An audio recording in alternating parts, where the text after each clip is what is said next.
बहुजन संघटक फेसबुक यावर ही सातत्यानं जवळपास 3 वर्षामध्ये पदार्पण करत आहे। वेगवेगळ्या विषयावर इथे चर्चा आयोजित केली जाते, व्याख्यान आयोजित केलं जातं।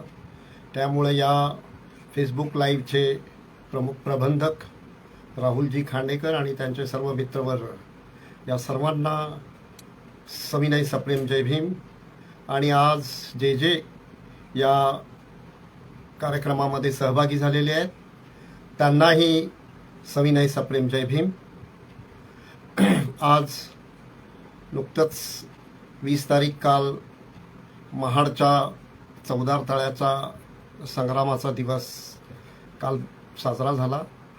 त्यानिमित्तानं त्या विषयावर बहुजन संघटक फेसबुकच्या माध्यमातून एका वेगळ्या विषयावर त्याच्याशी संबंधित पण वेगळ्या विषयावर थोड्याशा आजच्या प्रासंगिकतेबद्दल सुद्धा आज या विषयावर चर्चा होणार आहे। तर आपण सर्वांचं मनपूर्वक आभार व्यक्त करतो, धन्यवाद देतो, स्वागत करतो। संपूर्ण विश्वाला शांतीचा संदेश देणारे शाक्यसिंह तथागत गौतम बुद्ध, सामाजिक क्रांतीचे अग्रदूत महात्मा ज्योतिबा फुले, बहुजनांचे आदर्श राजे छत्रपती शाहू महाराज,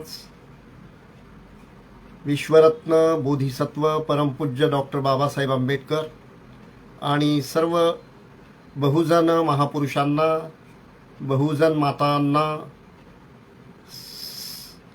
मनपूर्वक प्रणाम करतो, त्यांना कोटी कोटी प्रणाम करतो। आणि आज या विषयावर मी माझे विचार व्यक्त करणार आहे।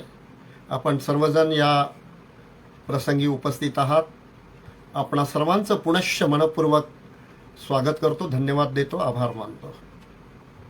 आजचा जो विषय आहे म्हणजे महाडच्या पाण्याचा संघर्ष आणि त्याची प्रासंगिकता या विषयावर मी माझे विचार आपणासमोर व्यक्त करणार आहोत। महाडच्या संघर्षाची पार्श्वभूमी आपणाला लक्षात घेणं अगत्याचं वाटतं। तर 3 सदरामध्ये मी माझे विचार व्यक्त करू इच्छितो। प्रथमतः त्याची पार्श्वभूमी आणि प्रत्यक्ष जी घटना घडलेली आहे, महाडचा चौदार तळ्याचा जो संग्राम घडलेला आहे ती, आणि आजची त्याची प्रासंगिकता, अशा या 3 विभागामध्ये मी माझे विचार व्यक्त करणार आहे। वास्तविक पाहता या भारतामध्ये, या देशामध्ये जी अस्पृश्यता किंवा जातीभेद, वर्णव्यवस्था जी आजही अबाधित आहे आणि त्याच्या विरोधामध्ये कालोघात वेगवेगळ्या महापुरुषांनी संघर्ष केलेला आहे।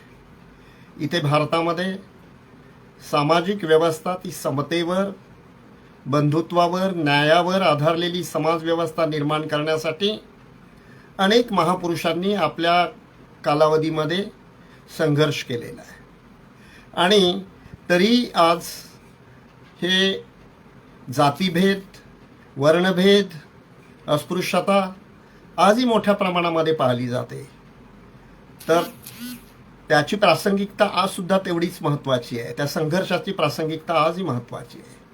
आणि म्हणून त्या महाडच्या चौदार तळ्याच्या संघर्षाचा इतिहास, पूर्वपीठिका किंवा त्याचं सिंहावलोकन करणं मला वाटतं अगत्याचं आहे। त्याशिवाय ती महाडचा चौदार तळ्याचा संग्राम आपल्याला लक्षात येणार नाही। तर फार लांब नाही तर मी 1857च्या संदर्भामध्ये एक आपल्याला उदाहरण देऊ इच्छितो। 1857ला काही लोकांनी, तथाकथित इतिहासकारांनी, उच्चवर्णीय लेखकांनी त्याला स्वातंत्र्याचं युद्ध म्हटलेलं आहे। पण महात्मा ज्योतिबा फुलेंनी 1857च्या बंडाला भटपांड्याचे बंड, शिपायाचे बंड अशा प्रकारचा त्याचा उल्लेख केलेला आहे। तर त्याचं कारण काय आणि हे महाडच्या चौदार तळ्याच्या संग्रामाशी त्याचा काय, त्याची आवश्यकता काय आहे, त्याचं आणि या महाडच्या चौदार तळ्याच्या संग्रामाचं काय वैशिष्ट्य आहे हे वैशिष्ट्य आपण समजून घेणं अगत्य आहे. 1857चं जे शिपाई बंड म्हटलेलं आहे इंग्रजांनी, तर त्याची पूर्वपीठिका जर आपण लक्षात घेतली तर आपल्या लक्षात येईल 1857चं बंड सुद्धा पाण्यासाठीच झालेलं आहे. 1857ला उत्तर प्रदेशमध्ये आज ज्याला मेरठ म्हटलं जातं त्याला पूर्वी मीरत म्हटलं जायचं, मीरत. आणि या मीरतमध्ये त्यावेळेस या ब्रिटिशांच्या छावण्या होत्या, सैनिकांच्या छावण्या. आणि त्या ब्रिटिश सैनिक ते बरॅकमध्ये राहायचे. बरेचसे ब्रिटिश सैनिक किंवा भारतातले काही सैनिक त्यांच्या त्या सैन्यामध्ये होते, ते तिथं त्या बरॅकमध्ये राहायचे. असेच उन्हाळ्याचे दिवस होते, कडाक्याचे दुपारचं ऊन तापलेलं होतं. आणि अशा वेळेस त्या बरॅकामधला एक सैनिक ज्याचं नाव आहे मातादीन भंगी, म्हणजे जातीचा उल्लेख, व्यक्तीशी जातीचा उल्लेख मुद्दाम त्यावेळेस केला जायचा. म्हणजे हे अगदी म्हणजे बाबासाहेबांच्या आधीची ही घटना आहे. त्याच्या आधी हे सगळं असंच कोणाला म्हणजे मांग महार अशा प्रकारचा उल्लेख केला जायचा. तसंच हे मातादीन भंगी, हा मातादीन भंगी त्यावेळेस ब्रिटिश सैन्यामध्ये एक साधा शिपाई होता, सैनिक होता. असंच रखडत्या उन्हामध्ये त्याला दुपारी तहान लागली आणि तहान लागल्यानंतर बरॅकच्या समोर ठेवलेले पाण्याचे जे माठ होते त्या माठातून पाणी घेण्यासाठी तो मातादीन भंगी तिथे गेला. एका माठातून त्यांनी ते पाणी घेतलं. त्यावेळेस त्यांनी पाहिलं आजूबाजूला कुणी नाही आहे, कारण अस्पृश्यांना तेथून पाणी घेण्यासाठी किंवा त्याला त्या माठाला शिवण्यासाठी मज्जाव होता. आणि म्हणून त्यांनी आजूबाजूला पाहिलं, तिथं कोणीच नाही आहे. हे लक्षात आल्यानंतर त्या माठातनं त्यांनी पाणी घेतलं, पिलं. पण तेवढ्यात पित असताना मंगल पांडे नावाचा ब्राह्मण सैनिक त्यानं ते पाहिलं की मातादीन भंगी नावाचा एक अस्पृश्य व्यक्ती त्या माठातून पाणी पितोय. आणि ते त्याला राहवलं नाही. त्यांनी त्या मातादीन भंगीला म्हटलं, आप अछूत हो, आपने ये हिम्मत कैसे की इसको छूने की, आप किसी से मांग के लेते, आपने हिम्मत कैसे की, आपने जो बिरादरी में जो अपनी जो समाज व्यवस्था है, समाज व्यवस्था का उल्लंघन किया है, इसकी सजा तो आपको मिलनी चाहिए. आणि म्हणून त्या मंगल पांडेनी त्या बरॅकमधील उच्चवर्णीय सैनिकांना फितवलं, सांगितलं की या मातादीन भंगीनी हे पाण्याच्या माठाला स्पर्श केलेला आहे, विटाळ झालेला आहे आणि आता हे पाणी आपल्याला पिण्यालायक राहिलेलं नाही. आणि म्हणून मग ही घटना सर्व सैनिकांच्या कानावर पोचली. पण अशा वेळेस मातादीन भंगी आणि या मंगल पांडेशी जेव्हा चर्चा सुरू होती त्यावेळेस मंगल पांडेला मातादीन भंगीनं सांगितलं की बाबा, तू उच्चवर्णीयांचा तुझ्या जातीचा एवढा तुला अहंकार आहे, मी साधं त्या तहान लागली म्हणून माठाला स्पर्श केला तर तुझा विटाळ झाला म्हणून तो एवढा ओरड करतोस. पण ज्या वेळेस ही जी बंदूक तुला दिलेली आहे ब्रिटिशांनी, ती बंदूक जेव्हा तुला चालवावी लागते त्यावेळेस ते बंदूकचं काडतूस काढताना दाताने काढावं लागतं. आणि हे दाताने काडतूस काढताना तिथे तुला छुवाछात होत नाही, कारण त्या काडतुसामध्ये म्हणजे डुकराची आणि गाईच्या चरबीनं तिथं ते टोपण त्याचं आवरण केलेलं आहे. त्यावेळेस तुला छुवाछात होत नाही. आणि मी साधा स्पर्श केला पाण्याच्या माठाला तर छुवाछूत होते. अशा प्रकारचं त्याची कान उघाडणी करण्याचं प्रयत्न मातादीन भंगीनं केलेला आहे. तेव्हापर्यंत तिथल्या हिंदी सैनिकांना किंवा हिंदू सैनिकांना ही गोष्ट माहीत नव्हती. ही गोष्ट जेव्हा माहीत झाली तेव्हा त्या विरोधामध्ये मोठं बंड पेटलं आणि त्यांनी ब्रिटिशाच्या विरोधामध्ये हे बंड केलेलं आहे. ते स्वातंत्र्याचं युद्ध नव्हतं, हे कशासाठी युद्ध होतं तर त्या बंदुकीच्या काडतुसामध्ये लावलेली डुकराची आणि गायीची चरबी हे चुकीचं आहे. कारण मुस्लिम लोक डुकराला ते काय समजतात, डुक्कर म्हणजे त्यांच्या दृष्टिकोनातून अपवित्र आहे आणि हिंदू लोक त्यातल्या त्यात ब्राह्मण हे गायीला पवित्र मानतात. तर ते अशा प्रकारच्या दोन्ही धर्माची भावना दुखावलेली आहे. या दृष्टिकोनातून मग त्यांनी त्याच्या विरोधामध्ये म्हणजे या ब्रिटिशांच्या विरोधामध्ये त्यांनी ते बंड केलेलं आहे. म्हणून त्याला सिपॉय बंड म्हटलेलं आहे. पण इथल्या तथाकथित वर्णवादी व्यवस्थेच्या लोकांनी, त्या लेखकांनी स्वातंत्र्याचं युद्ध म्हटले, ते चुकीचं आहे. स्वातंत्र्याचं युद्ध नाही, तर एका लेखकाने, ब्राह्मण लेखकानेच विदर इंडिया आफ्टर इंडिपेंडन्स नावाच्या ग्रंथामध्ये हे सर्व, भार्गव नावाच्या त्या व्यक्तीनं लिहून ठेवलेलं आहे, ही सगळी हकीकत. तर हे कशासाठी झालं? हे पाण्यासाठी झालं, की अस्पृश्यांना पाण्यापासून वंचित ठेवण्यात आलं होतं. त्याच्यामुळे हे एवढं सगळी गोष्ट घडली. आणि त्यानंतर मग ही वार्ता त्या इंग्लंडला पोचली, राणीच्या कानावर गेली, आणि मग राणीचा जाहीरनामा प्रसिद्ध झाला. राणीला लोकांनी तारा केला. राणींना सांगितलं इथल्या उच्चवर्णीय लोकांनी, तुम्ही आमच्या धर्मामध्ये हस्तक्षेप करता कामा नाही. तुम्हाला राज्य करायचं आहे, राज्य करा, इथे शासन करायचं आहे, करा, पण आमच्या धर्मामध्ये तुम्ही बिलकुल ढवळाढवळ करायची नाही. आणि म्हणून राणीचा जो जाहीरनामा निघाला 1858ला, त्या जाहीरनाम्यामध्ये एक कलम असं होतं की यापुढे ब्रिटिश सरकारने, भारतातील ब्रिटिश सरकारने इथल्या धर्माच्या व्यवस्थेमध्ये ढवळाढवळ करायची नाही. ही घडली घटना पाण्यासाठी. त्यानंतरची घटना म्हणजे अनादिकालापासून इथल्या अस्पृश्यांना या पाण्यापासून वंचित ठेवण्याचं काम मोठ्या प्रमाणामध्ये केलेलं आहे. जगाच्या पाठीवर असे कुठल्याही देशामध्ये अशा प्रकारचं पाण्यापासून वंचित ठेवण्याचं काम कुठल्याही समुदायाला केलेलं नाही. जगामध्ये हा एकच देश असा, भारत, की ज्याच्यामध्ये अशा प्रकारे उच्चवर्णीयांनी या खालच्या वर्गीय लोकांना अशा प्रकारे पाण्यापासून, कारण पाणी हे निसर्गाचं हे आहे. या निसर्गाच्या साधन संपत्तीवर त्या देशातील, त्या राज्यातील, त्या भौगोलिक घटकाच्या सर्व लोकांचा अधिकार असतो. पण इथे मात्र अपवाद आहे भारतामध्ये, की या उच्चवर्णीयांनी अशा अस्पृश्य लोकांना पाण्यापासून वंचित ठेवलं होतं. जे नैसर्गिक गोष्ट आहे, त्याच्यावर कोणाचाही अधिकार नसतो वैयक्तिक, तरी त्यांना वंचित ठेवलं होतं. आणि त्याच्या पुढे जर तुम्ही गेलं तर 1868ला महात्मा फुलेंच्या कालावधीमध्ये पुण्यामध्ये सुद्धा, ज्या पुण्यात आपण बसलेलो आहोत त्या पुण्यामध्ये सुद्धा अस्पृश्यांना पाण्यापासून वंचित ठेवण्याचं काम मोठ्या प्रमाणामध्ये करण्यात आलं होतं. पेशवाईच्या कालापासून हे चालू होतं. आणि म्हणून 1868ला ज्योतिराव फुल्यांनी अस्पृश्यांना आपल्या घरातील पाण्याचा हौद किंवा ती छोटी विहीर या अस्पृश्यांना पाणी भरण्यासाठी मोकळा केला. तुम्ही राजरोसपणे माझ्या इथून तुम्ही पाणी भरू शकता. हे पाण्यासाठीच मोठ्या प्रमाणामध्ये ही अशी जी गोष्ट होती, त्याच्या विरोधामध्ये महात्मा फुलेंनी सुद्धा संघर्ष करून इथल्या अस्पृश्यांना पाणी मिळवून देण्याचं काम केलेलं. ही 1868ची घटना आहे.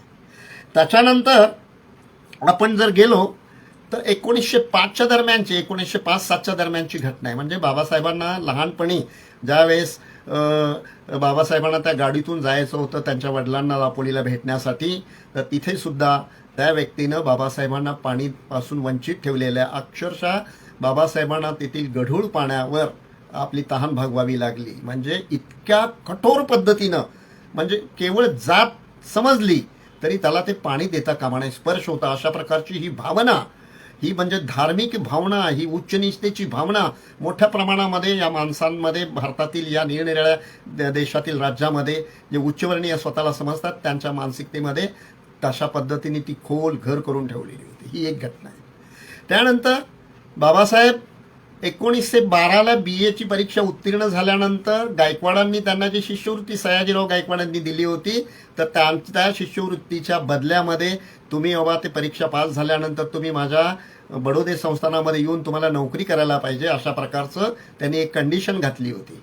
आणि त्या पद्धतीनंच बाबासाहेब बडोद्याला जेव्हा गेले, बाबासाहेबांना त्यांचे वडील रामजी बाबा सांगत होते की तिथे मोठ्या प्रमाणामध्ये गुजरातमध्ये बडोद्यामध्ये संस्थानामध्ये मोठ्या प्रमाणामध्ये जातीभेद पाळला जातो, तू जाऊ नको तिथे.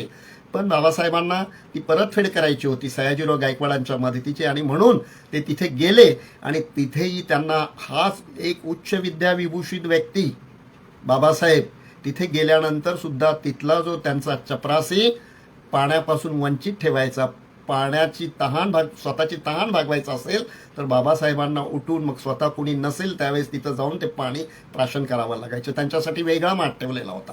अशा प्रकारची विदारक परिस्थिती हे 1912ला घडलेली घटना आहे. आणि त्याच्यानंतर 1920ची घटना, म्हणजे हे सगळ्या गोष्टी बाबासाहेबांना ह्या सगळ्या गोष्टींची माहिती होती.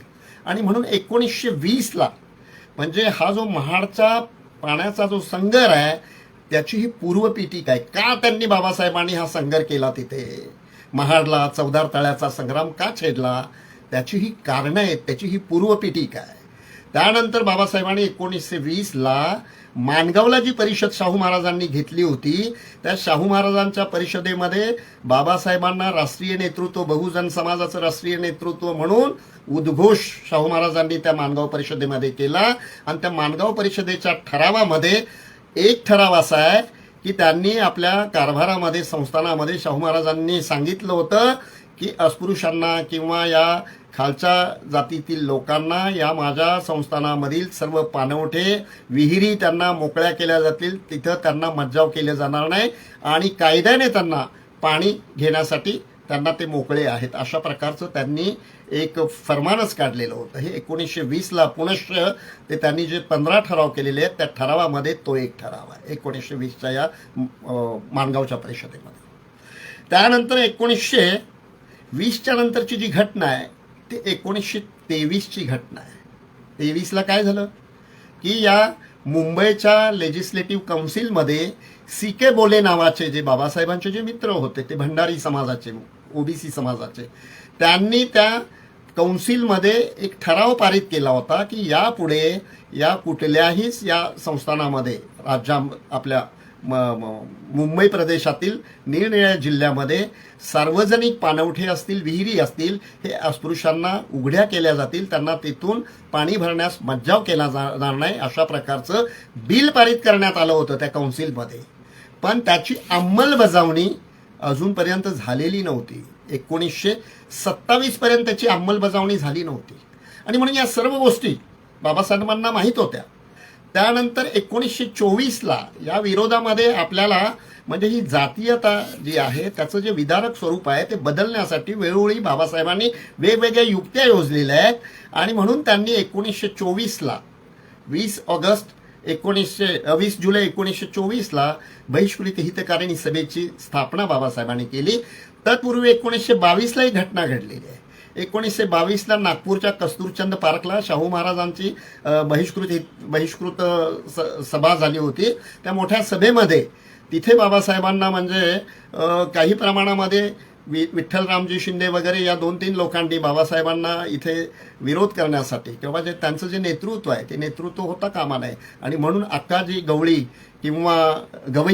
गवई आणि अशा 2-3 लोकांना हाताशी धरून विठ्ठलरामजी शिंदेने सांगितलं की तुमच्या काही लोकांना मी बोर्डिंग काढून देईन, पण बाबासाहेबांना तिथे मात्र त्यांची जे काही इच्छा आहे, त्यांची जी मतं आहेत त्या मताचा पुनरुच्चार तुम्ही करू नका, त्यांना तुम्ही सहकार्य करू नका, अशा प्रकारची भावना त्यांनी व्यक्त केली होती. पण तिथे बाबासाहेबांनी अशा प्रकारचं मत व्यक्त केलं आणि तिथला सुद्धा ठराव तसाच एक आहे की बाबा अस्पृश्यांना यापुढे कुठेही सार्वजनिक ठिकाणी त्यांना कसलाही मज्जाव असणार नाही, पाणी भरण्यासाठी किंवा मंदिरं आहेत ते सगळे त्यांना उघडे राहतील, अशा प्रकारचा तिथेही ठराव पारित करण्यात आला. आणि 24ला मग बाबासाहेबांनी जेव्हा बहिष्कृत हितकारिणी सभेची स्थापना केली त्या माध्यमातून त्यांच्या लक्षात आलं की ज्या कुलाबा जिल्ह्यामध्ये मोठ्या प्रमाणामध्ये अस्पृश्यातील महार व्यक्ती मोठ्या प्रमाणामध्ये त्यांनी सुधारणा केली होती. का तर तिथली मंडळी ब्रिटिशांच्या सैन्यामध्ये मोठ्या प्रमाणामध्ये त्यांचा भरणा होता आणि त्या ब्रिटिशांच्या सैन्यामध्ये असल्या कारणास्तव त्यांना तिथे शिक्षणही दिलं जायचं आणि त्यामुळं त्यांचा सर्वांगीण विकास चांगल्या पद्धतीने त्या काळात झालेला होता. ती पुढारलेली मंडळी होती आणि असं असताना सुद्धा या कुलाबा जिल्ह्यामध्ये अजूनही काही ठिकाणी अस्पृश्य लोकांना पाण्यापासून वंचित ठेवण्यात येतं. हे बाबासाहेबांना जेव्हा कळालं तेव्हा त्यातील जे सहकारी होते त्या सहकाऱ्यांनी सांगितलं की याच्या विरोधामध्ये आपल्याला काहीतरी आंदोलन करायला पाहिजे, यांची मानसिकता आपल्याला बदलायला हवी स्पृश्य लोकांची, यासाठी आपल्याला एखादा कार्यक्रम घ्यायला हवा. आणि म्हणून तो कार्यक्रम घेण्यासाठी त्यांना कुणी सांगितलं तर त्यांचे सुरबानाना टिपणीस जे मित्र होते आणि चित्रे, ह्या 2 लोकांनी बाबासाहेबांना सांगितलं की आपण एखादी परिषद घेऊयात, तिथे बहिष्कृत लोकांची परिषद घेऊ आणि त्या परिषदेच्या माध्यमातून आपण काही ठराव पारित करू. आणि तिथे अजूनही अंमलबजावणी झालेली नाही महाड या शहरामध्ये. ते सार्वजनिक जो 14 तळे आहे त्या 14 तळ्यातून अजूनही अस्पृश्यांना पाणी घेण्यापासून वंचित ठेवण्यात आलेलं आहे. तर तिथे जर आपण परिषद घेतली आणि लोकांची मानसिकता बदलण्याचा जर प्रयत्न केला आणि आपल्या लोकांमध्ये धैर्य निर्माण करण्याचं जर काम केलं तर ही जी जुनी रूढी परंपरा आहे ती रूढी परंपरा नष्ट होईल. या दृष्टिकोनातून त्यांनी 19 आणि 20 मार्च 1927ला ही परिषद घेण्याचं ठरवलं होतं. पण तत्पूर्वी बाबासाहेब 1 जानेवारी 1927ला या पुण्याच्या जवळ जे आपलं मोठा स्तंभ आहे, विजय स्तंभ, भीमा कोरेगावच्या स्तंभाला ते स्वतः तिथे गेले होते. त्यांनी मानवंदना दिली होती. आणि चेतना निर्माण करायचं असेल आपल्या समाजातील लोकांमध्ये तर त्याच्यासाठी हे एक आपल्याला सांकेतिक ही एक गोष्ट आहे की जे विजय स्तंभाला आपण मानवंदना देऊ आणि तिथून एक धैर्य किंवा शूरत्वाची जी भावना आहे ती भावना आपण आपल्या लोकांच्या मनामध्ये पेरू आणि जे आपल्यावर अन्याय अत्याचार होतात त्या अन्याय अत्याचाराचं परिमार्जन कायदेशीर दृष्टिकोनातून आपण परिमार्जन करण्यासाठी प्रयत्न करू. म्हणून बाबासाहेबांनी सांकेतिक दृष्टिकोनातून तिथे भीमा कोरेगावला गेले आणि तिथं त्यांनी ती मानवंदना दिली. आणि त्यानंतर जानेवारी नंतर लागलीच मार्चमध्ये 19 आणि 20 मार्चला 2 दिवसाची त्यांनी ही परिषद घेतली होती. उद्देश हा होता की आपला जो सहकारी वर्ग आहे त्या सहकाऱ्यांमध्ये आणि आपल्या ज्या समाजातील लोकांमध्ये चैतन्य निर्माण करावं, एक धैर्याची भावना निर्माण करावी. तुमच्यावर होणारे अन्याय अत्याचार तुम्हाला कायदेशीर दृष्टिकोनातून ते नष्ट करायला हवेत, कारण किती दिवस तुम्ही ही गुलामी पत्करणार हे समजावून सांगण्याची भूमिका बाबासाहेबांची होती. म्हणून त्यांनी 19 आणि 20 मार्च 1927ला त्यांनी हे मोठ्या प्रमाणामध्ये तिथं काम करण्याचं हे घेण्याचं काम केलं. पण तत्पूर्वी 27च्या आधी काय 2 घटनांचा मी उल्लेख तुम्हाला मुद्दाम म्हणून करू इच्छितो की 1924ला बाबासाहेबांनी सोलापूरच्या बार्शी या मुक्कामाई एक व्याख्यान दिलेलं होतं आणि त्या व्याख्यानाचा विषय होता देशांतर, धर्मांतर आणि नामांतर. देशांतर, धर्मांतर, नामांतर या दृष्टिकोनातून आज जे आपल्या समाजावर अन्याय अत्याचार होतात त्या अन्याय अत्याचाराच्या विरोधामध्ये आपल्याला कशा प्रकारची भूमिका बजवायला पाहिजे यासाठी त्यांनी त्या व्याख्यानामधून आपल्या सहकाऱ्यांना, आपल्या अनुयायांना त्यांनी समजावून सांगितलं की बाबा हे लोक सांगतात की तुम्ही बाबा इथे अन्याय अत्याचार होत आहे, अस्पृश्यता पाळली जाते, तुम्ही देश सोडून जा, तुम्हाला बाहेर जा, अशा प्रकारची मागणी किंवा अशा प्रकारची मांडणी मुद्दाम म्हणून स्पृश्य वर्ग करायचा. बाबासाहेब म्हणाले हा त्याच्यावरचा उपाय नाही आहे. आम्ही पण याच देशाचे आहोत आणि आमचे परंपरेतून आमचे वाडवडील सगळे आम्ही पिढ्यानपिढ्या इथंच आम्ही मूळचे आहोत, मालक आहोत. असं असताना तुम्ही अशा प्रकारची भूमिका मांडत असेल तर ते मला मान्य नाही. आणि म्हणून तो मुद्दा निकालात काढला. त्या व्याख्यानातून लोकांना समजावून सांगितलं की बा देशांतर करणं हे आपल्याला शक्य नाही आहे. आपण बाहेर कुठे जाणार आणि किती लोक जातील तर हे चुकीचं आहे. आणि त्याच्यानंतर मग धर्मांतराची मांडणी बाबासाहेबांनी तिथे केलेली आहे. आणि म्हणजे 1956ला जे धर्मांतर केलं त्या धर्मांतराची मागणी त्या 1924ला बार्शीच्या मुक्कामी ओझरता उल्लेख बाबासाहेबांनी केलेला आणि त्याचं उदाहरण दिलेलं आहे की बाबा एखादा अस्पृश्य व्यक्ती जर मुसलमान झाला किंवा ख्रिश्चन झाला तर त्याला कशा पद्धतीने स्पृश्यवर्गीय लोक त्याच्याशी वागतात, चांगल्या पद्धतीनं त्याच्याशी व्यवहार करतात, त्यावेळेस ते अस्पृश्यता राहत नाही आहे. तर म्हणून आपल्याला काय हे करायचं आहे का, धर्मांतर करायचं आहे का, अशी मागणी बाबासाहेबांनी आपल्या अनुयायांसमोर ठेवली. काय करता येईल आणि त्याच्यावर मग साधकबाधक विचार करून परत बाबासाहेबांनी सांगितलं नाही आपण जर मुस्लिम धर्म जर स्वीकारला तर या देशामध्ये मग मुस्लिमांचं राज्य प्रस्थापित होईल, मला ते तसं करायचं नाही आहे. आणि म्हणून बाबासाहेबांनी त्याच्यावर इथे मग आपल्याला काय करावं लागेल, नामांतर. म्हणजे आपल्या जे जुन्या पारंपरिक जी नावं आहेत ज्याच्यातून जातीचा उल्लेख मोठ्या प्रमाणामध्ये होतोय ती नावं आपल्याला सोडून दिली पाहिजेत आणि आपण नवीन नावं धारण करून की जेणेकरून बाबा त्याच्यातून आपल्या जातीचा उल्लेख होणार नाही, अशा प्रकारची बाबासाहेबांनी आपल्या अनुयायांना तिथं संदेश दिला. ते बार्शीला 1924ला मे 1924ला त्यांनी सांगितलं. त्याच्यानंतर 10-11 एप्रिल 1925ला बाबासाहेबांनी एक सभा घेतली होती निपाणी या मुक्कामी, जे म्हणजे कोल्हापूरच्या जवळ आहे असते निपाणी. त्या निपाणीच्या सभेमध्ये एक व्यक्ती तिथला जो उच्चवर्णीय व्यक्ती होता सोमन नावाचा, त्या सोमन नावाच्या व्यक्तीने की बाबा आज अस्पृश्यातील लोक की निरनिराळी मागणी करतायत की बाबा ब्रिटिश लोक त्यावेळेस काय द्यायचं म्हणजे JP म्हणजे जस्टिस ऑफ पीस नावाची बिरुदावली किंवा निरनिराळ्या बिरुदावल्या द्यायच्या, त्या बिरुदावल्या आम्हाला सुद्धा मिळाल्या पाहिजेत अशा प्रकारची मागणी करतायत, हे चुकीचं आहे. तर हे बाबा म्हणजे देशाच्या स्वातंत्र्याच्या दृष्टिकोनातून देशद्रोह असू शकतो अशा प्रकारची मांडणी त्या भाषणामध्ये सोमननी केली होती.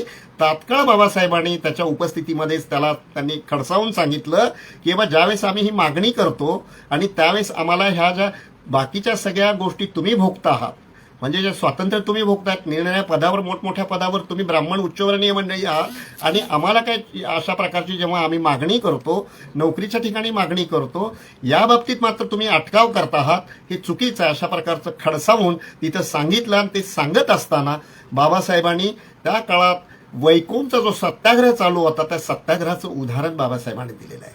वैकोमचा सत्याग्रह कुणी सुरू केला होता? पेरियार रामस्वामी नाईकरनी मोठ्या प्रमाणामध्ये तिथं वैकोमचा सत्याग्रह. का तर तिथल्या पुरुषांना एखाद्या विशिष्ट मार्गावर चालण्यासाठी, तिथून फिरण्यासाठी बंदी केली जात होती. तर त्याच्या विरोधामध्ये तिथल्या लोकांनी मोठ्या प्रमाणामध्ये हे सत्याग्रह सुरू केलं होतं. त्याचं उदाहरण बाबासाहेबांनी सांगितलं. आणि तिथे मग गांधी तडजोड करण्यासाठी गेले होते, आणि गांधींनी तिथल्या अस्पृश्य बांधवांना सांगितलं की तुम्ही एक काम करा, की जाती व्यवस्था केव्हापासून आलेली आहे ते शास्त्रामध्ये आपण शोधायला पाहिजे, एका पंडिताची नियुक्ती करू आणि ते शास्त्र तपासू, त्याच्यानंतर एक लवाद नेमू, आणि तो उच्चवर्णीय समाजातला लवाद मग तशा प्रकारचं तुम्हाला याच्यावर साधक चर्चा करून निर्णय देईल. अशा प्रकारच्या 3 अटी त्यांनी सांगितल्या होत्या. बाबासाहेबांनी सांगितले ह्या तिन्ही अटी ह्या चुकीच्या आहेत, निखालस खोटे आहेत. आमचा जो स्वाभिमानाचा जो लढा आहे, आम्हालाही जो अधिकार प्राप्त व्हायला पाहिजे, त्याबद्दल गांधीजी काही बोलत नाहीत आणि अशा प्रकारची मागणी करतायत. तिथल्या अस्पृश्यांनी गांधीजींची ही मागणी धुडकावून लावली आणि गांधीजींना त्यावेळेस मग ते गांधीच्या विरोधामध्ये बाबासाहेबांनी मत व्यक्त करताना इंग्लंडच्या एका मोठ्या तत्ववेत्याचं उदाहरण त्यांनी दिलेलं आहे. आणि तो तत्ववेत्ता तिथे इंग्लंडचा तत्ववेत्ता बर्कलेचं उदाहरण त्यांनी सांगितलेलं आहे. बर्कले तिथं अशाच तिथल्या लोकांना, ज्यांचे मजूर होते, त्या मजूर लोकांना निरनिराळे कोडे टाकायचा, त्या कोड्यामध्ये टाकून त्यांना नामोहरण करण्याचा प्रयत्न करायचा. तर तेव्हा तिथला एक व्यक्ती, साधारण मजूर समाजातला व्यक्ती, म्हणजे सामान्य व्यक्ती, मग डॉक्टर जॉन्सन नावाच्या व्यक्तीकडे गेले आणि त्यांनी सांगितलं, बर्कले हे नेहमी आमच्या ह्या मजूर समाजाच्या लोकांकडे, मजुरांना अशा प्रकारचं कोड्यामध्ये हे करतात आणि कोडे सोडवा म्हणतात, तर यांचं आम्हाला उत्तर द्यायला पाहिजे, तर तुम्ही याचं आम्हाला उत्तर सांगा. त्यांना आपण त्या उत्तराने त्यांची जी कोडे आहेत, ती कोडे आपण नेहमी जे टाकतायत, तर त्याच्यापासून आपण त्यांना परावृत्त करू. तेव्हा जॉन्सननी फार चांगलं तिथं उदाहरण त्यांनी दिलेलं आहे. जवळच एक दगड पडलेला होता, ते दगड त्यांनी उचललं जॉन्सननी आणि त्या दगडावर कागद ठेवला आणि त्या पायाच्या ठोकरेने ते कागद आणि दगड उडवून लावलं. ही जी शास्त्र आहेत, ही शास्त्र जी निर्माण केलेली आहेत, तिथेही म्हणजे इंग्लंडमध्ये ज्या पद्धतीनं ही शास्त्र निर्माण केली होती, किंवा ज्या लिखित स्वरूपात अशा प्रकारचं ते लिहून ठेवलं होतं, मजुरांना कसला अधिकार देता कामा नये, गुलामीचं जीवन जगावं, याला मी ठोकरतो, अशा त्यांच्या शास्त्रांना मी ठोकरतो. अशा प्रकारचं इथली जी शास्त्र आहेत, ही ज्या शास्त्रामध्ये अनुसूचित जाती जमाती किंवा अस्पृश्य लोकांना अशा प्रकारची शिक्षणापासून बंदी, पाणीपासून बंदी, अशा निर्णय गोष्टीपासून बंदी करण्यात आलेलं, ठोकरलं पाहिजे, अशा प्रकारचं उदाहरण बाबासाहेबांनी त्या आपल्या व्याख्यानामध्ये दिलेलं आहे. म्हणून पाण्यापासून तुम्ही आम्हाला वंचित ठेवता, तर तुमची शास्त्रच आम्ही नाकारतो. हे 1925ला बाबासाहेबांनी सांगितलेलं आहे. त्याच्यानंतर 1926ला, म्हणजे ही पूर्वपीठिक आहे, म्हणजे 1927च्या पूर्वीच्या ह्या घडलेल्या घटना आहेत. 1926ला परत बाबासाहेबांनी रहिमतपूर, जे कोरेगाव जिल्हा सातारा इथं मोठ्या प्रमाणामध्ये अधिवेशन झालं, त्या अधिवेशनामध्ये आपल्या लोकांना सांगितलं, तुम्ही शेतीचा व्यवसाय करा, तुम्ही चांगल्या नोकऱ्या पटकवा आणि त्या नोकऱ्यांमध्ये मोठ्या प्रमाणामध्ये चांगले हुद्दे तुम्ही घ्या आणि त्या हुद्द्यावर तुम्ही याच्या पोलीस यंत्रणेमध्ये, डिफेन्समध्ये मोठ्या प्रमाणाने तुम्ही जा. अशा प्रकारचं इथल्या कुठल्याही उच्चवर्णीयांचं जे कपट कारस्थान आहे, त्या कपट कारस्थानाला आपण बळी पडता कामा नये. तर ते सांगतात की बाबा तुम्ही तुमचा व्यवसाय पारंपरिक करा, पारंपरिक व्यवसाय करण्याची गरज नाही, आम्हाला सर्व ठिकाणी, शासनामध्ये आम्हाला सर्व ठिकाणी प्रतिनिधित्व मिळालं पाहिजे. त्यासाठी तुम्ही जर शेती मिळत नसेल, जी सरकारी जमीन आहे, जी सरकारी जमीन म्हणजे जी वनक्षेत्रातली जी जमीन आहे, ती वनक्षेत्रातली जमीन घेऊन तिथे आपण शेती करू शकता. अशा प्रकारचा बाबासाहेबांनी तिथं संदेश आपल्या लोकांना दिलेला आहे. म्हणजे जे अन्याय अत्याचार नेहमी अस्पृश्यावर विविध, म्हणजे कशापासून वंचित ठेवलं होतं, त्यांना नोकरीपासून वंचित, त्यांना पाण्यापासून वंचित, त्यांना शिक्षणापासून वंचित, अशा सर्व गोष्टींपासून अस्पृश्यांना वंचित ठेवण्याचं काम षडयंत्र मोठ्या प्रमाणात केलेलं होतं. आणि म्हणून सगळ्यात महत्त्वाची भूमिका, ज्याप्रमाणे माणसाला एक वेळ अन्न नसेल तर चालेल, पण पाणी ही अत्यावश्यक बाब आहे, नैसर्गिक गोष्ट आहे, आणि त्या पाण्यापासून वंचित ठेवून तडफडून मारण्याचं काम इथल्या उच्चवर्णीय लोकांनी मोठ्या प्रमाणामध्ये या महाराष्ट्रातील विविध जिल्ह्यामध्ये केलेलं आहे त्या काळात. अनेक उदाहरणं आहेत. त्या उदाहरणं मी तुम्हाला इथे काही देणार नाही आहे, जे बाबासाहेबांनी लिहून ठेवलेली आहेत उदाहरणं. बहिष्कृत भारतामध्ये त्यांनी उदाहरणं दिले, मूकनायकमध्ये त्यांनी उदाहरणं दिलेली आहेत, कुठे कशा कशा प्रकारचे अन्याय अत्याचार खेडेगावामध्ये झालेले ते सगळे विदित करून ठेवलेले आहे बाबासाहेबांनी. तर सांगण्याचं तात्पर्य काय की सगळ्यात ही जी महत्वाची भूमिका जी पाणी आहे, अत्यावश्यक शरीराला पोषक असणारी गोष्ट आहे. एक वेळेस म्हणजे तुम्ही एखादा आठवडा जेवण नाही मिळालं तर चालेल, पण पाणी ही अत्यावश्यक बाब आहे. आणि या पाण्यापासून वंचित ठेवण्याचं काम हे मोठ्या प्रमाणामध्ये स्पृश्यवर्गीय लोकांनी अस्पृश्यांवर लादलेलं हे गुलामीचं जे होतं त्याच्यापासून आपल्याला मुक्त करण्याचं काम बाबासाहेबांनी 19-20 मार्च 1927ला महाडच्या चौदार तळ्याला त्यांनी ते मोठं काम केलेलं आहे. काय केलं तर वास्तविक पाहता 1923ला सी.के. बोलेंनी तसा कायदा पास करून घेतलेला होता मुंबई असेंब्लीमध्ये, पण त्याची खऱ्या अर्थाने अंमलबजावणी मुंबई इलाख्यामधील निरनिराळ्या जिल्ह्यामध्ये अंमलबजावणी केलीच नव्हती. आजही बघा घटनेच्या माध्यमातून अनेक तरतुदी केलेल्या आहेत, पण त्याची अंमलबजावणी आजही उच्चवर्णीय लोक करत नाही जाणीवपूर्वक. असे अनेक उदाहरणं आहेत. आणि म्हणून त्यावेळेस सुद्धा ते केलेलं नव्हतं अंमलबजावणी. तर त्या कुलाबा प्रांतामधील महाड या ठिकाणी जो सार्वजनिक पाणवठा होता, तो चौदार तळे हे सार्वजनिक होतं. तिथे ते नगराध्यक्ष जे सुरबानाना टिप्पणीस होते त्यांनी सुद्धा तिथे ते एक ठराव पास केलेला होता की इथलं जे नगर परिषदेच्या अखत्यारीत असणारा हे तलाव जे आहे हे सर्वांसाठी खुलं राहील, सर्वांना इथे पाणी भरता येईल. असं असताना सुद्धा तेथील उच्चवर्णीयांनी अस्पृश्यांना तिथे पाणी भरण्यासाठी मज्जाव केला होता. आणि तिथले अस्पृश्यवर्गीय लोक घाबरत असायचे तिथं जाऊन पाणी भरणं, हे करणं, आपली तहान भागवणं, याच्यासाठी ते कित्येक दिवस म्हणजे पावसाच्या पाण्यावर किंवा दुसऱ्या कुठल्या तरी पाण्यावर अवलंबून राहायचे. अशी विदारक परिस्थिती होती.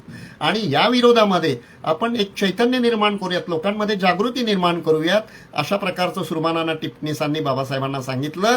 आणि बाबासाहेबांनी म्हटलं की ठीक आहे, आपण लोकांमध्ये जनजागृती करूयात, आपण 2 दिवसाचं आपण परिषद घेऊ. आणि 19 तारखेला बाबासाहेबांनी जी परिषद घेतली ती 5 वाजता, संध्याकाळी 5 वाजता त्यांची ती परिषद सुरू झाली. त्या परिषदेमध्ये सगळ्यांनी एकमुखाने बाबासाहेबांना त्या परिषदेचं अध्यक्षपद दिलं. बाबासाहेबांनी नको नको म्हणत असताना नाईलाजानं अध्यक्षपद स्वीकारलं. आणि तिथं जे भाषण बाबासाहेबांनी दिलेलं आहे त्या भाषणामधून बाबासाहेबांनी आपल्या अस्पृश्य बांधवामध्ये एक चेतना निर्माण केलेली आहे. आणि त्यांनी ती उदाहरणं दिलेली आहेत.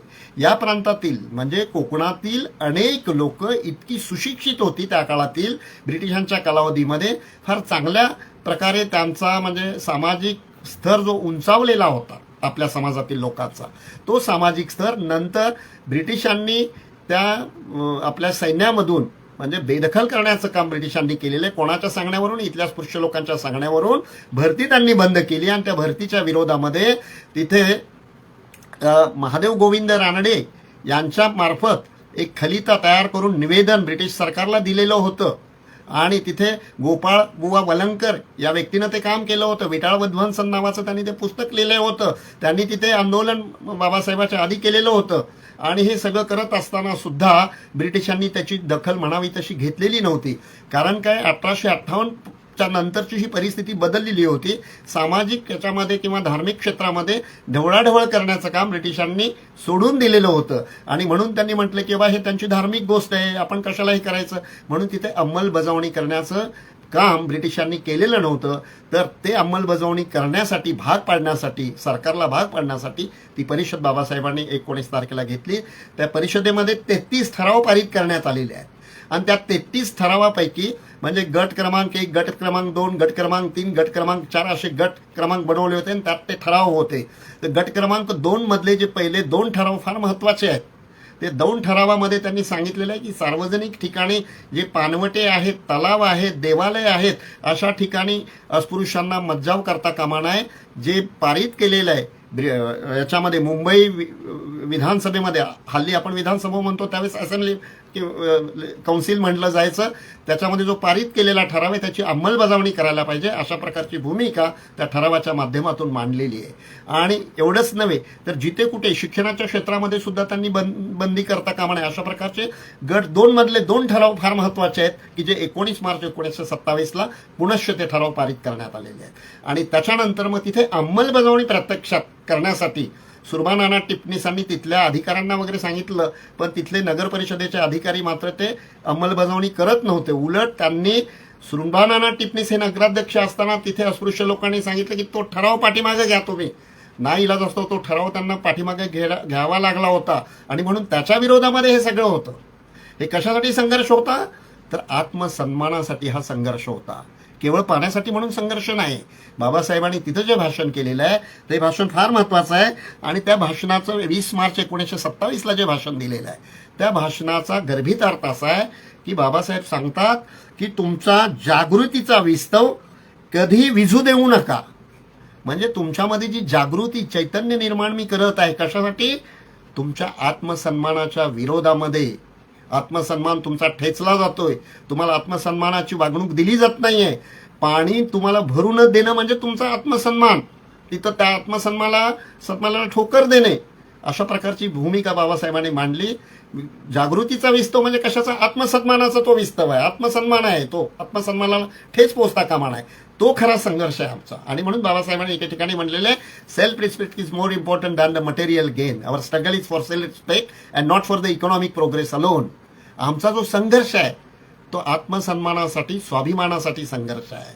तो केवळ भौतिक गरजा आमच्या भागतायत किंवा आमचा सामाजिक दर्जा उंचवतोय आणि आम्ही चांगल्या पद्धतीचं जीवन जगतोय, पण आम्हाला जर आत्मसन्मान मिळत नसेल तर त्याला काहीही म्हणजे किंमत नाही आहे. अशा प्रकारची भूमिका बाबासाहेबांनी तिथं मांडलेली आहे. आणि म्हणून तो संघर्ष जगामध्ये हा पाण्यासाठी एकमेव संघर्ष जगामध्ये झालेला आहे आणि ते मिळवण्याचं काम, ते आत्मसन्मान मिळवण्याचं काम बाबासाहेबांनी केलेलं आहे.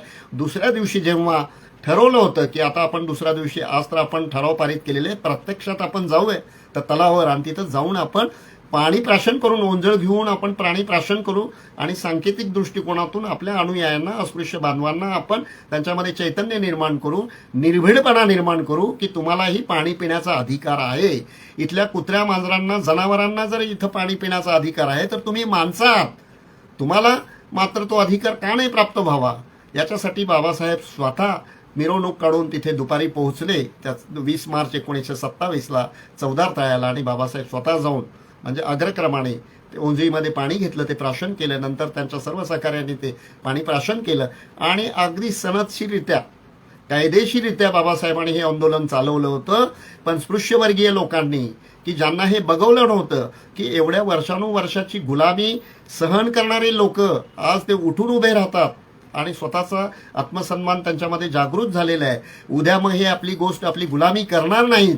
आणि म्हणून याच्यासाठी त्यांनी काय केलं, एक कंडी पिटवली तिथे.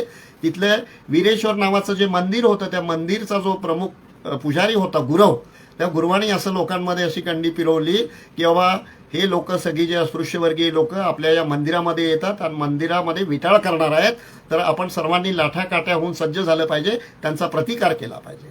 म्हणजे अशा प्रकारची भूमिका की जे म्हणजे नैसर्गिक अधिकार आहेत तुम्हाला, ते नैसर्गिक अधिकार सुद्धा प्राप्त होऊ देता कामा नये. जगाच्या पाठीवर कुठंच नव्हतं अशा प्रकारचे.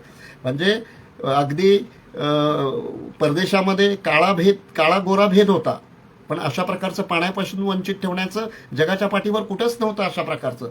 किंवा धार्मिक भावनेच्या दृष्टिकोनातून असं कनिष्ठ पद्धतीनं वागवण्याची भूमिका कुठेच जगाच्या पाठीवर अशा प्रकारची भूमिका कोणी घेतली नव्हती. तर अशा प्रकारचं हे मोठ्या प्रमाणामध्ये त्यावेळेस मग ते लोक तिथं जमले आणि मग तिथला जो अधिकारी होता तो अधिकारी समजूत काढण्यासाठी बाबासाहेबांकडे आला की नाही, तुम्ही तुमच्या लोकांना सांगा. तोपर्यंत बरीचशी मंडळी आपली मुंबईला रवाना झाली होती, बरीचशी बाहेरून आलेली मंडळी बाहेर गेलेली होती. सनदशीररित्या त्यांनी ते आपला जो मान सन्मान मिळवलेला होता, त्या पाण्याचा अधिकार प्राप्त केला होता आणि बरीचशी मंडळी गेली होती. पण जी काही थोडी बहुत मंडळी तिथे उपस्थित राहिलेली होती, या लोकांना अक्षरशः जाणाऱ्या लोकांवर या लोकांनी हाणामारी केली, लाठाकाठ्यांनी त्यांना मारलं, दगडांनी विटांनी त्यांना मारलं, अनेक लोक रक्तबंबाळ झाली. तरीही बाबासाहेबांनी त्याच्या विरोधामध्ये कशाही प्रकारचं म्हणजे चेतावणीखोर असं भाषण केलं नाही. सामंजस्याची भूमिका बाबासाहेबांनी तिथं स्वीकारली आणि आपल्या लोकांना समजावून सांगितलं, त्या अधिकाऱ्यांना समजावून सांगितलं की बाबा आम्ही मंदिरामध्ये जाणार नाही. आमचा जो मुख्य जो उद्देश आहे की जिथं गव्हर्नमेंटनी आम्हाला पाणी पिण्यासाठी अधिकार प्राप्त करून दिलेला आहे, कायदा पास केलेला आहे, तर तिथे आम्ही पाणी पितोय त्या पाणवठ्यावर. आम्ही काय म्हणजे कायद्याच्या विरुद्ध आम्ही काही वर्तन नाही करत.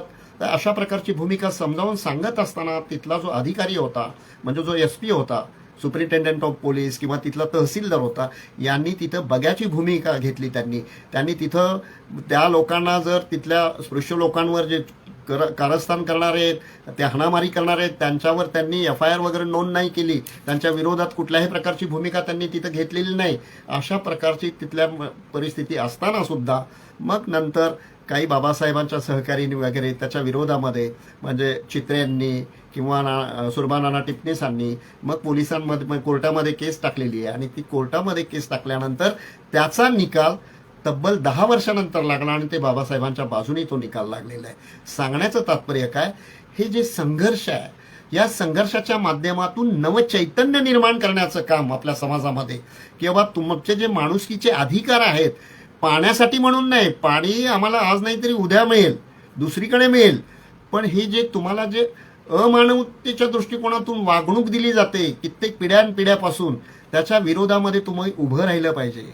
आणि तो तुमचा जो हक्क आहे, तुमचा जो अधिकार आहे, तो अधिकार तुम्ही प्राप्त करून घेतला पाहिजे. आणि तो कायदेशीर सनदशीर तुमचा अधिकार आहे. ही चेतना निर्माण करण्याचं काम बाबासाहेबांनी ते आपल्या समाजामध्ये केलेलं आहे.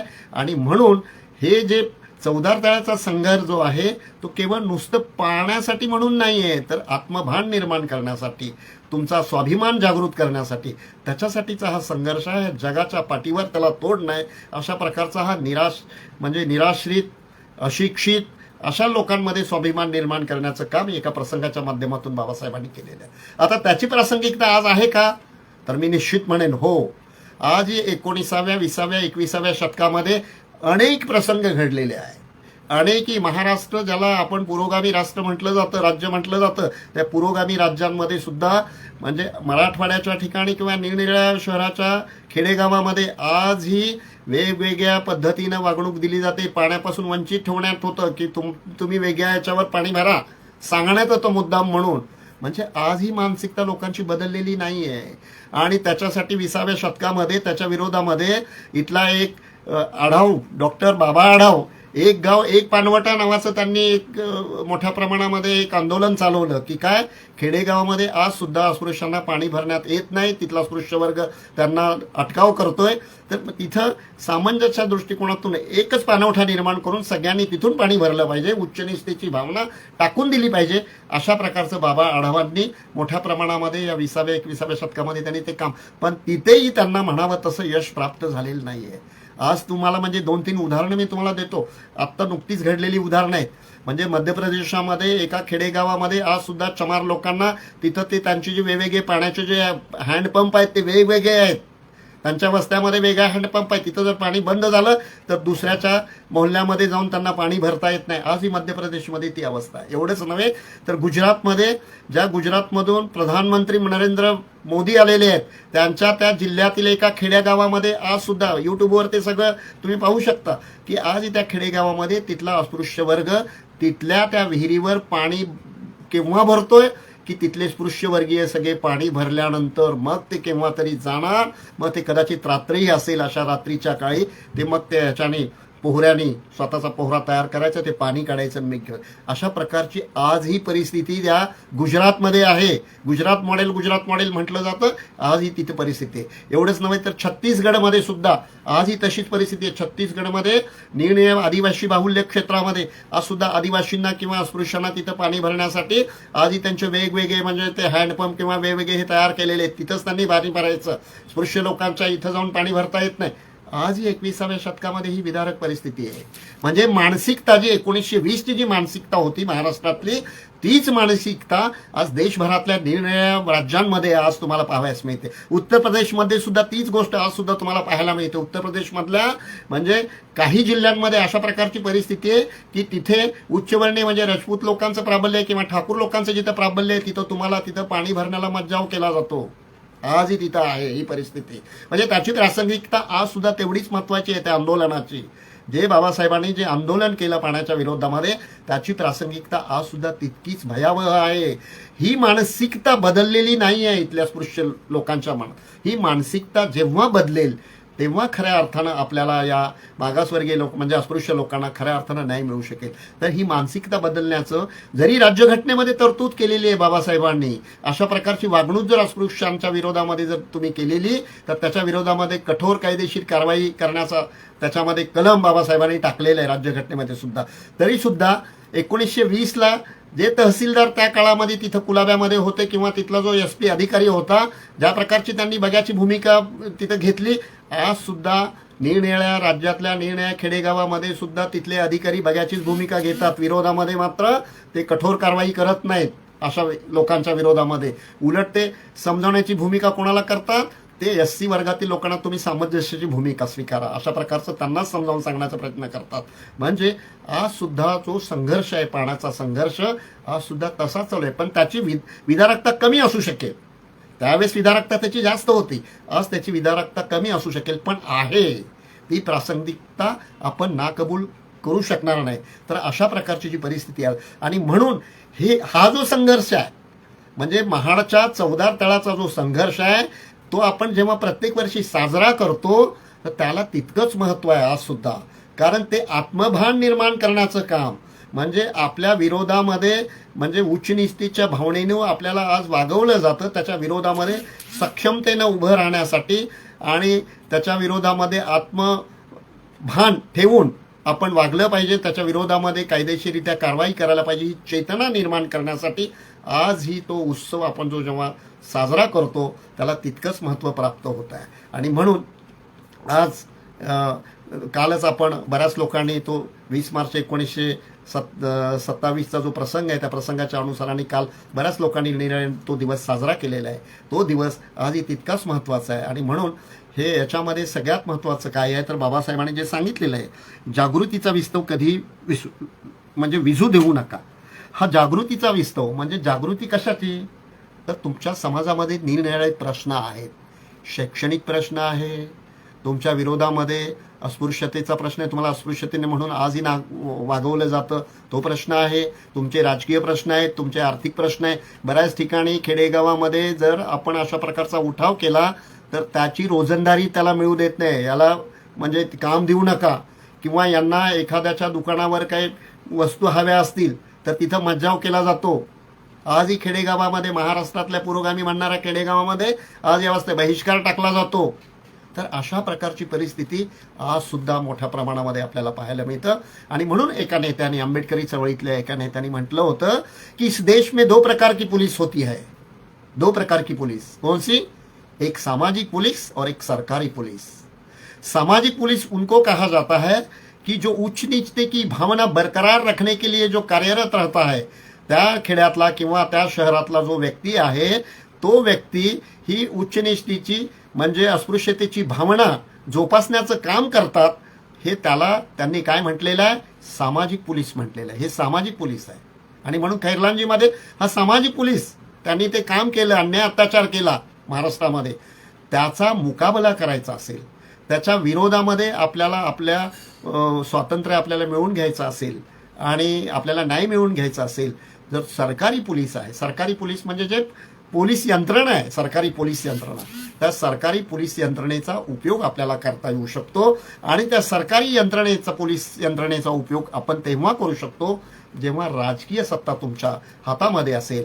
आणि ही राजकीय सत्ता आपल्या हातात यायला हवी यासाठी 1920च्या आधी 1919ला बाबासाहेबांनी जे मोठ्या प्रमाणामध्ये ब्रिटिश लोकांकडे जे खलितामध्ये निवेदन दिलं होतं त्या निवेदनामध्ये त्यांनी हीच मागणी केली होती की आम्हाला राजकीय अधिकार प्राप्त व्हायला पाहिजे अशा प्रकारची. कारण मोर्ले मिंटो सुधारणा 1913-15 किंवा ह्या सुधारणा झाल्या, त्या सुधारणेच्या माध्यमातून राजकीय हक्क आम्ही देऊ अशा प्रकारची ब्रिटिशांनी म्हणजे घोषणा केली होती.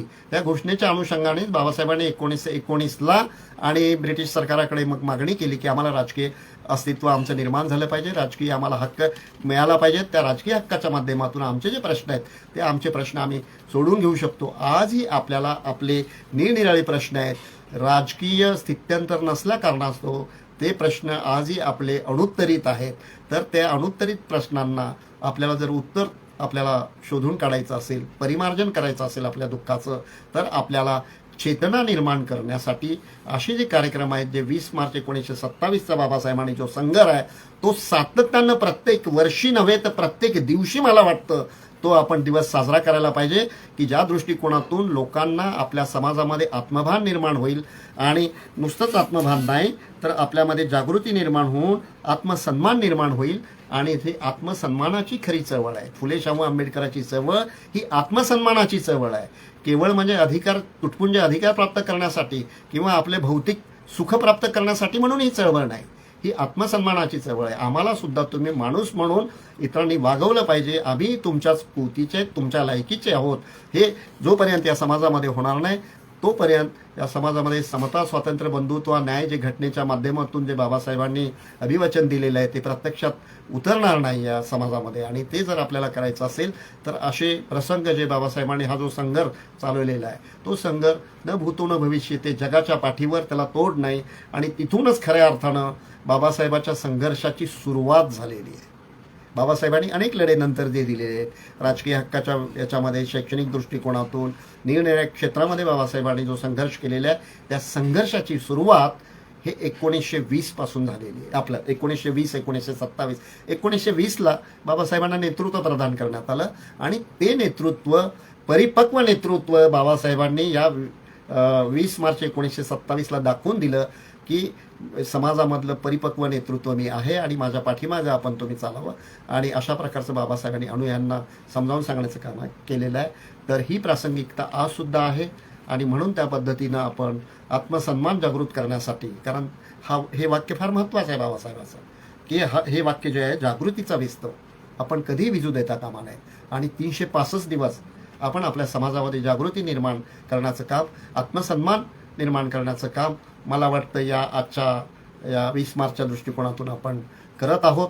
त्याचाच उद्देशाने हे आजचा हा कार्यक्रम मला वाटतं आयोजित करण्यात आलेला आहे. आपण सर्वांचं जे आज या कार्यक्रमामध्ये सामील झाले आपल्या सर्वांचं मनपूर्वक आभार मानतो. आणि विशेषतः राहुल खांडेकर आणि त्यांच्या सगळ्या मित्रमंडळीनं ही जी मोठ्या प्रमाणामध्ये 2 वर्षापासून आपल्या लोकांमध्ये जागृती निर्माण करण्याचं काम म्हणजे बहुजन संघटक फेसबुकच्या माध्यमातून करत आहोत. म्हणजे अगदी कोरोनाच्या काळात सुद्धा ही यंत्रणा फार मोठ्या प्रमाणामध्ये समर्थपणे, प्रभावीपणे त्यांनी राबवलेली आहे. त्याचाच एक भाग आज मोठ्या प्रमाणात विविध विषयांवर उद्देश हा आहे की या बहुजन समाजामध्ये मोठ्या प्रमाणामध्ये जागृती निर्माण झाली पाहिजे, आत्मभान निर्माण झालं पाहिजे आणि ते मोठ्या प्रमाणामध्ये आपले जे हक्क आहेत ते हक्क मिळवून घेण्यासाठी ते प्रयत्नशील राहतील. आणि म्हणून त्याचाच भाग म्हणून हे आजचं ही व्याख्यानमाला त्यांनी आयोजित केलेली आहे, त्याचाच एक भाग म्हणून तर मी आपल्यासमोर बरेचसे माझे विचार व्यक्त केलेले आहेत. तर या दृष्टिकोनातून आपण सर्वजण इथे जे उपस्थित आहात त्या दृष्टिकोनातून विचार कराल आणि त्या पद्धतीनं आत्मसन्मानाची जी चळवळ आहे ती आत्मसन्मानाची चळवळ आपल्या सर्व जनमानसामध्ये हे आपण मोठ्या प्रमाणाने त्याचं बीजारोपण कराल अशी अपेक्षा बाळगतो आणि इथेच थांबतो. जय भीम, जय भारत.